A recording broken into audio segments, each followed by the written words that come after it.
Welcome to the M1 Fitness Podcast. I'm your host, Marcus Sadu, and in this episode, we're going to be chatting about rates of fat loss. So, just how fast can you lose fat, and what are the factors at play that dictate the speed of your losses? So first off, the one and only requirement to lose fat on a physiological level is a calorie deficit, meaning you need to be burning more calories than you're eating in order to lose fat over time. And the simplest way to think about this is via your bank account. If you spend more money than you make, your bank account is going to dip into the red and you're going to go into debt. However, if you make more money than you spend, the money in your account is going to increase. The exact same thing happens in the body. If you expend more calories than you consume, you're going to lose fat. But if you consume more calories than you spend, you're going to gain fat. Now, if you're someone who's been maintaining your weight more or less, that just means you're spending what you're making or essentially breaking even. In one way or another, this is how every single diet works. It creates a calorie deficit in which you're taking in fewer calories than you're expending. There's just no other way to achieve fat loss, outside of drugs, of course. However, the drugs or steroids that result in fat loss are actually still using this same mechanism via increasing calories burned from chemical mechanisms. So at the end of the day, it's still the same thing, a calorie deficit. Now, the degree of the deficit is going to be the number one factor as far as how fast you lose. So if you're spending $500 more than you're making each month, you're going to lose more than if you're spending $100 more than you're making each month. The bigger the deficit, the faster you're going to drop weight. However, there are trade-offs to be made here because the bigger the deficit, the more you're going to quote-unquote feel it in a sense. For example, you're more likely to feel hunger more often if you're overspending by $500 per month versus $100 per month. You also most likely won't have as much energy day to day when overspending with the larger amount, which makes total sense because you just have less energy coming in or calories coming in. Now, the absolute fastest way to lose fat is by not eating at all. You can't go any lower than 0 calories, but we all know that that's just not really a maintainable strategy, right? If you want to lose 40 pounds, you're not going to stop eating until you drop all 40 pounds because that would mean you'd be going without food for weeks, if not months plus, depending on where you're starting from, weight and body composition wise. So it's important to find a middle ground here where you're still in a calorie deficit, but supplying your body with the nutrients it needs. Also, consuming 0 calories is a great way to lose fat, but it's also an awesome way to lose muscle. But we're going to dig into some of the strategic stuff after we address all the factors at play. Like I mentioned a second ago, another factor that dictates how fast you lose is where you're starting. So for example, if you're 5'6" and 300 pounds or 5'6" and 150 pounds, the version of you at 300 pounds is going to lose a lot faster than the version of you at 150 pounds because you've just got a lot more total weight to lose at 300 versus 150.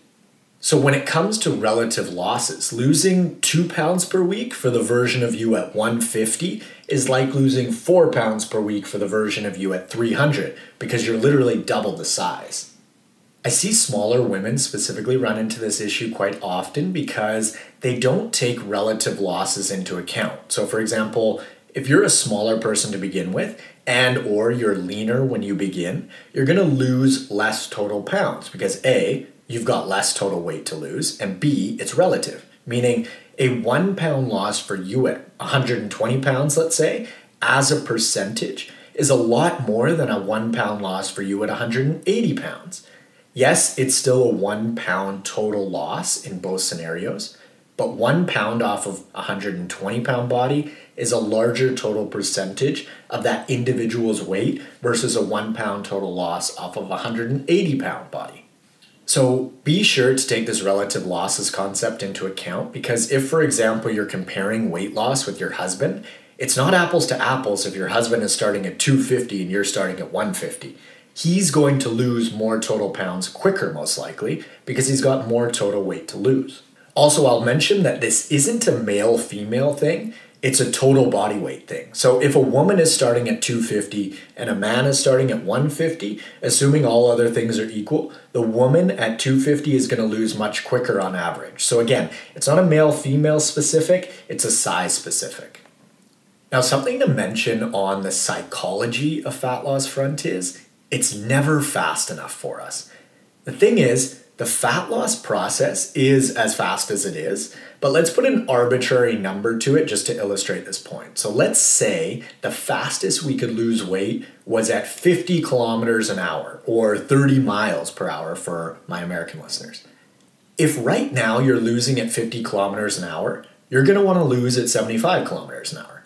Now, in an alternative universe, if the baseline was 75 kilometers an hour, you'd want to lose at 100 kilometers an hour.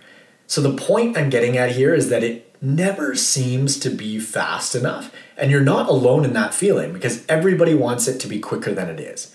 The thing is, it has nothing to do with how fast it actually is in reality, because no matter how quick it was, we'd want it to be faster. That is just human psychology 101 right there. An interesting thing to think about is, hypothetically, if fat loss was even 1 percentage point faster than it happens to be, we might not be here. Humans may have gone extinct completely because starvation was a threat to our survival. So if we happen to burn calories quicker than it turns out that we do, our species might have starved to death, and you might not be listening to this podcast right now, and I might not be putting it together. But wrapping up that point, fat loss is as fast as it is. And while it's completely normal to wish it were faster because we're human and we want what we want as quickly as possible, it's sort of like wishing that gravity acted on the planet in a different way. Gravity acts the way it acts, and there's absolutely nothing we can do about it. So just surrender to the process and work with what you've got versus getting hung up on wishing it were a different way, because it just can't be. We can control a lot of things, but this isn't one of them, because like I mentioned before, even if you were to eat 0 calories, you can't lose fat or weight any faster than that because you can't eat minus 500 calories. That's obviously not possible. Now, if we were to compare speed of fat loss versus speed of muscle gain, it is a no contest. Fat loss is way faster. I'm talking not even close.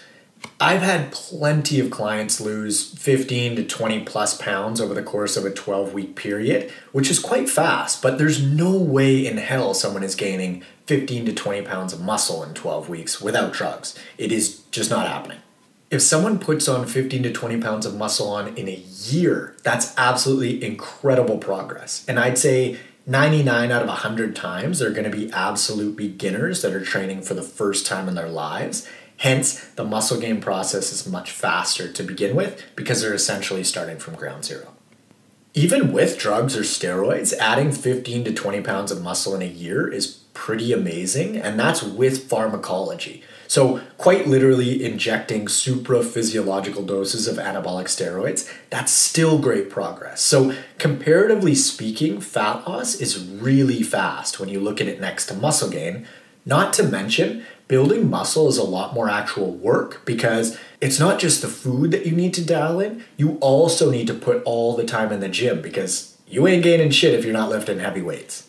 Movement and or exercise can definitely speed up the fat loss process, but if you work out and then just simply eat the calories that you burned via your workout, any fat loss you would have achieved via exercise is a wash because you just replaced the calories. It's sort of like spending $100 on your debit card, but then going straight to an ATM right after and depositing $100 in cash. It's just a wash.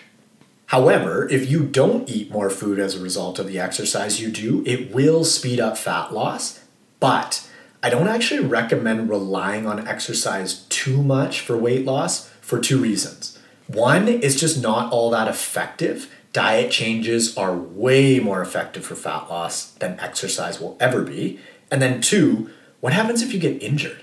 If you're relying solely on exercise for fat loss, if you get injured or you can't exercise for whatever reason, you're screwed because now all of that calorie buffering exercise is now gone and you don't have the skills to adjust your nutrition accordingly versus you had just used nutrition as your baseline to lose weight and then potentially supplemented that baseline with exercise. We see this all the time in runners, right? They're running a bunch of kilometers each week and they're lean. And then the next time you see them, some injury popped up, they stopped running and the weight just piled on. This is a prime example of relying too heavily on exercise for fat loss or weight maintenance. Now, it's important to mention when I say I don't like to rely on exercise too much when it comes to fat loss, I'm talking solely about fat loss. There are all sorts of additional benefits to exercise that aren't weight loss specifically. So I'd recommend that you work out for those benefits, but in a vacuum, exercise is just not all that effective in the big picture on its own when it comes to losing weight. Also, it's worth mentioning I don't lump exercise in the same category as movement. They're two very different things in my mind. If you've been following me for any period of time, I'm sure you've heard me talk or post about how important walking is and getting your 8,000 to 10,000 steps in per day.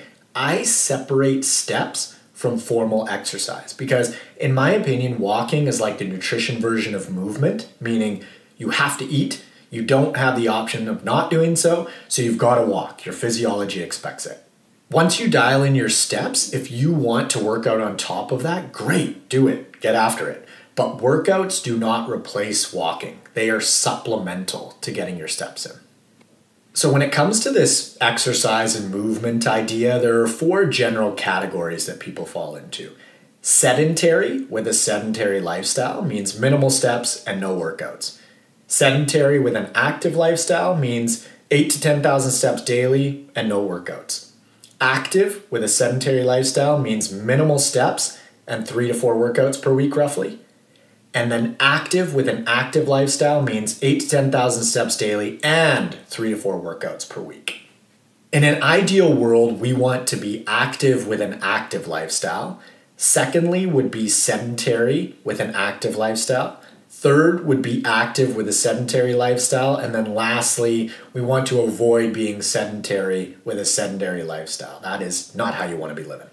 Also, one of the coolest things about walking itself is that it has a great appetite regulating effect, meaning it does an awesome job of balancing blood sugar and therefore regulating appetite. And I know it's not the sexiest sounding strategy, but aside from nutrition, walking is probably the most underrated fat loss tool out there, in my opinion. Now, when I was putting this podcast together, I had a few clients mention they wanted to hear my thoughts on how age, genetics, stress, medications, as well as depression impact rates of weight loss. So let's delve into those things as well. Age. Is it harder to lose weight as we age? Does the metabolism slow down? So the research shows that the metabolism does slow down as we age, but get this, it is only 1% to 2% per decade. So for example, if you were eating 2,000 calories per day at 30 years old, if nothing else changed at all other than your calorie intake, you could maintain your 30-year-old weight at 1,940 calories at 60 years old. So that's like a 20 calorie quote unquote slowdown per decade. That equates to a 2 calorie reduction per year. So that's equivalent to like 3 blueberries. It's nothing. Truly what happens as we age is not a metabolic slowdown so much. It's just a slowdown. So the older we get, the less and less we move. But the thing is a lot of folks don't reduce their calorie intake to adjust for less movement. They just eat the same amount, if not more, but move less, and that's a recipe for fat gain. Now, how do genetics play in here? So some folks have faster metabolisms than others naturally, but this is actually a really small percentage of the population. The vast majority of us are dealing with the same basic metabolism as one another, and then there is a very small percentage of folks that have slower metabolisms than others. But what genetics seem to impact more so than the metabolism itself is behavior that impacts how many calories you burn. So for example, you're at a party and you notice this one person is talking to some people in the kitchen, then 5 minutes later they're in the living room, 10 minutes goes by and all of a sudden they're chatting up folks in the backyard. They seem to be everywhere. They're bouncing around, they're working the room. Then you take the person that sits down on the couch in the living room when they get there, and 3 hours later you look over and they still haven't moved. They're sitting in the exact same spot. Who's burning more calories? The person bouncing around and chatting with everyone, without a doubt. Now, this general tendency seems to be somewhat genetic. You have the classic homebody, and then you've got the token extrovert or busybody. Now, the difference in calories burned between these two individuals at one party isn't going to be that different because it's just one party. But when you compound all of your waking hours over the course of months, years, and decades, that is a huge difference in total calories burned between two individuals like this. Fortunately, these behaviors or types are malleable. You can change them. When I was young, I was a busybody. I never stopped moving. And then in my late teens, early 20s, I was more of a homebody, sedentary type. And now I would say in my late 20s, early 30s, I'm a busybody again. So it sort of begs the question, is it even genetics or is it just the type of lifestyle that we choose to lead? I've also seen complete 180s in my clients I've worked with on this lifestyle movement front. I've had lots of folks go from living a very sedentary lifestyle to being more of that busybody person, getting all sorts of steps in each day, each week, each month. So again, we can adapt. Now, if you're interested in delving a little deeper on this specific topic, I'd recommend listening to episode 87 of the pod titled, How Can Some People Eat Whatever They Want While Others Struggle to Lose Weight? Moving on to stress. So can stress impact rate of weight loss? The short answer here is stress doesn't impact weight loss at all. It impacts eating behavior, and it seems to go one of two ways. So when some folks are stressed, all they seem to want to do is eat. And then on the other hand, there are people that don't even want to look at food when they feel stressed out. So it's not stress itself that impacts weight gain or weight loss. It's our response to stress around eating behavior. How about medication? So can meds impact rate of weight loss? Fortunately, we've got the same situation as the stress. Medications don't cause you to gain weight in themselves. They don't contain calories, but they may impact your appetite and therefore eating behavior. So again, it's not the medication itself, it's how you respond. And meds are also similar to stress in the sense that the response seems to be fairly individual. So for example, one person might take an antidepressant and lose weight, one person might just stay the same or maintain their weight, and someone else might gain weight. So this stuff is really individual specific, and folks are different to begin with. And so it's really hard or essentially impossible to distinguish what is leading to the response. So is it the person? Is it the meds? Is it a combo? There are just too many factors at play here compounding this issue. Now, if everyone had the same response and gained weight after taking a certain medication, it would be super clear that that medication caused weight gain. But that's not the case. And there's a big difference between causation and correlation. So causation is one thing directly causing another. So a calorie deficit, while we're talking about it, causes weight loss.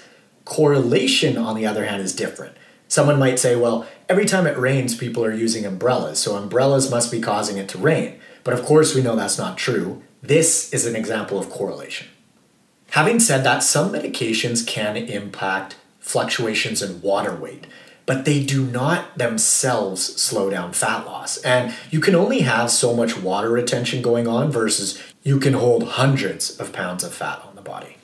Moving on to depression. Depression seems to fall into the same-ish category as stress and medications as well, because depression itself doesn't have calories, of course. It's a feeling or a mental state, so it can't cause weight gain, but it can heavily impact behavior, which I can attest to personally, as I've experienced a lot of depression in my teens and early 20s. So again, some folks seem to eat more when they experience depression, and others don't want to eat at all, and then there's everything in between. So it's a result of how we respond versus the depression itself causing fat loss or fat gain. Now, personally, when I was feeling down in the dumps, I gained a bunch of weight. You may have seen my before and after photos on my website. I had gained over 50 pounds, so I was overeating in a big way. And as I did more and more work on myself, I had a therapist, which I still see bi-weekly to this day. I lost the weight, and there were 1,000,001 factors at play here. Nutrition is an obvious one. But again, folks seem to respond in different ways to depression itself, and it's highly complex just because humans are highly complex. So now that we squared away all the factors that can play a role in how fast or slow we lose weight, I'm hoping I painted an encouraging picture here because fortunately, in most cases, you've got the power, right? There's only one thing that can slow your rate of weight loss, and that is calories. So that's it.